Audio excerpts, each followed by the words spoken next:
উদ্ধার 10টা পাইপ গান, 5টি 7mm এবং 25 রাউন্ড কার্তুজ। গ্রেপ্তার 2। অস্ত্র পাচার ছিল উদ্দেশ্য। বিহার থেকে আনা হয়েছিল অস্ত্রগুলি বলে প্রাথমিক অনুমান পুলিশের। গোপন সূত্রে খবর পেয়ে ইংরেজবাজার থানার মিল্কি এলাকা থেকে গ্রেপ্তার করা হয় মাইনুল হাসানকে, বয়স 20। তার কাছ থেকে উদ্ধার 10টা পাইপ গান, একটা 7mm এবং 5টি কার্তুজ। পুলিশ জানিয়েছে বিপুল পরিমাণ অস্ত্র বিক্রি করার উদ্দেশ্যে নিয়ে গিয়েছিল মাইনুল, কিন্তু তার আগেই তাকে গ্রেপ্তার করা হয়। অন্যদিকে এদিন রাতেই কালিয়াচক থানার পুলিশ সুজাপুর থেকে গ্রেপ্তার করে আনারুল হক নামে এক ব্যক্তিকে, বয়স 45। তার কাছ থেকে উদ্ধার 4টে 7mm এবং 20 রাউন্ড কার্তুজ। পুলিশ সূত্রে জানা গেছে মাইনুলের বাড়ি মুর্শিদাবাদের লালগোলার মিজাদপুরে, আনারুলের বাড়ি মালদা জেলার গৌলাবগঞ্জে। বিহার থেকে এই সব অস্ত্র এসেছে বলেই প্রাথমিকভাবে মনে করছে পুলিশ। চলো হ্যাঁ স্যার বলছি আর্মসগুলো কোথা থেকে রিকভারি হয়েছে? As per source information as well as on the basis of the statement of the arrested accused, আমরা প্রায় 5টা 7mm এবং 10টা কান্টিমেট 5 গান রিকভারি করি দুটো জায়গা থেকে, একটা কালিয়াচকে সুজাপুর থেকে অ্যাজ ওয়েল অ্যাজ ইংলিশ বাজারের মিল্কি থেকে। এই দু জায়গা থেকে দুজন অ্যারেস্টেড অ্যাকিউজড, একজন Mohammad Anarul Haque son of late Rahmud Sheikh of Baliyarpur PS Kaliachak সুজাপুরের কাছে, ওর একটি দোকান থেকে আমরা 4টা 7mm পিস্তল এবং 20 রাউন্ড 7mm এর যে কাটিজ সেটা রিকভারি করি। তার সাথে 8টা ম্যাগজিন পাই আমরা 7mm পিস্তলের। এছাড়া মিল্কি এরিয়া থেকে একটি লালগোলার ছেলে মাইনুল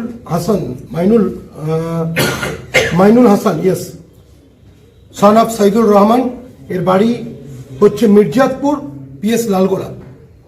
মিল্কি এরিয়া থেকে পদার্থন থেকে আমরা 10টা কান্টিমেট 5 গান, একটা 7mm পিস্তল, 4 রাউন্ড যে কান্টিমেট 5 গানের যে কাটিজ এবং একটা শর্ট গানের কাটিজের কাছ থেকে আমরা রিকভারি করি। এই দুজন arrested accused on the basis of their statement আমরা প্রায় 15টি ফায়ার আর্মস, 8টা ম্যাগজিন, টোটাল 25 রাউন্ড এর গুলি আমরা রিকভারি করেছি। কোথায় নিয়ে যাওয়া হচ্ছিল স্যার? আমরা ওদেরকে পিসি নিয়েছি, ওরা পিসিতে আছে, আমরা ইনভেস্টিগেশন করছি।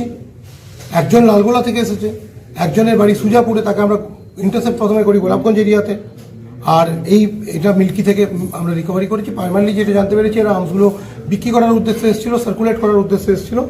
বাকি যেটা আছে আমরা পিসি পিরিয়ডে বোথ দ্য এন্ড কোথা থেকে আর্মসগুলো এরা প্রকিউর করেছে, কোথা থেকে এরা পেয়েছে আর্মসগুলো, আর কোথায় এরা মানে সেল করতে এসেছিল বা সার্কুলেট করতে এসেছিল, এই ডিটেলসটা আমরা পিসি পিরিয়ডে এটা পুরোটা আনার্ট করবো, আমরা পুরোটাই আমরা ফিক্স আপ করবো এবং যারা যারা এই র্যাকেটসের সঙ্গে যুক্ত আছে তাদেরকে আমরা অ্যারেস্ট করবো। এই দুজনের মধ্যে কোনো কানেকশন আছে?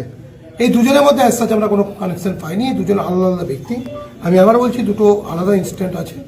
আমাদের কাছে সোর্স ইনফরমেশন ছিল যে এদের কাছে ফায়ার আর্মস এরকম এরা বিজনেস করছে, এদেরকে আমরা অ্যারেস্ট করেছিলাম on the basis of their statement, leading to their statement as well as আমার যে সোর্স ইনফরমেশন ছিল যেগুলো আমরা ওয়ার্কআউট করি, তারপর আমরা এদের কাছ থেকে এই ফায়ার আর্মসগুলো রিকভারি করি। বিহারের কোনো যোগসূত্র পাচ্ছেন? টোটাল 15টা ফায়ার আর্মস রিকভারি করেছি। স্যার রাজ্যের বাইরের কোনো যোগসূত্র? একটা বিহারের আমরা যোগসূত্র পেয়েছি যে বিহার থেকে এই 7mm পিস্তলগুলো আনা হয়েছে, কান্টিমেট 5 গানের সোর্সটা আমরা ফিক্স আপ করছি। এখনো পর্যন্ত সেরকম কিছু পাইনি। এরা আর্মসের ডিলিং করে বলে আমরা জানি। এর আগেই আনারুল সে আর্মসের কেসে এবং এনডিপিএস সাবস্টেন্স মানে নার্কোটিক সাবস্টেন্সের কেসে অ্যারেস্ট হয়েছে। এটা দামি এভাবে দাম বলতে পারবো না, কারণ এই দাম এভাবে বলা যায় না, কিন্তু ইনভেস্টিগেশন আমরা ঠিক করছি। আমরা যেটা জানতে পেরেছি এই 7mm একটা 50,000 করে এখানে বিক্রি করবো। স্যার এত পরিমাণে অস্ত্র উদ্ধার হলো, কোনো কি বড় কোনো সাজেশের গন্ধ পাচ্ছে? আমি আবার বলছি আমরা একদম ইনিশিয়াল ফেজ অফ ইনভেস্টিগেশনে আছি, কারণ রাত্রি আমরা আর্মসগুলোকে রিকভারি করেছি। এখন আমরা এদেরকে আবার পিসিতে নিয়ে ভেরিফাই করবো, এদের যে স্টেটমেন্টগুলো আছে সেগুলোকে ভেরিফাই করবো, সেগুলোকে আমরা দেখবো সেগুলো এরা ঠিক বলছে কি ভুল বলছে। 7mm গুলো কি বিহারের তৈরি হওয়া না? দেখুন মেড তো এইভাবে বোঝেন, বাট এদের কনফেশনাল স্টেটমেন্ট থেকে আমরা যেটা জানতে পেরেছি এরা বিহার থেকে এই আর্মসগুলোকে নিয়ে এসছে। এখনো পর্যন্ত এটা প্রাইমারিলি জানা যাচ্ছে, বাট আমাদেরকে এটা ভেরিফাই করতে হবে। মানে এর আগেও দেখা গেছিল যে বিক্রি করার জন্য বিহার থেকে নিয়ে আসছে। অনেক সময় আমরা পেয়েছি, অনেক সময় সেরকম আমরা পেয়েছি। মুঙ্গেরের একটা কানেকশন আমরা পেয়েছি, but we have to verify it. ও কার সাথে মুঙ্গেরের কানেকশন পেয়েছিল? ডিফারেন্ট সময়, এটা আমি কোনো স্পেসিফিক ইনস্টেন্স বলছি না। ডিফারেন্ট সময় আমরা পেয়েছি, যখন আমরা আগেও আমরা আর্মস রিকভারি করেছি তখন আমরা পেয়েছি বিভিন্ন সময় মুঙ্গের লিঙ্ক পেয়েছি বা বিহারের লিঙ্ক পেয়েছি। স্যার দুজনকে কতদিন পিসি নিচ্ছেন? আমরা অলরেডি আমি বললাম না পিসিতেই ছিল। আমরা on the basis of the leading to the statement আমরা এটা করেছি। আবার এদেরকে আমরা আজকে যে আর্মস অ্যাক্টের যে স্পেসিফিক কেস হচ্ছে সেই কেসে আবার ওদেরকে পিসি নিচ্ছি।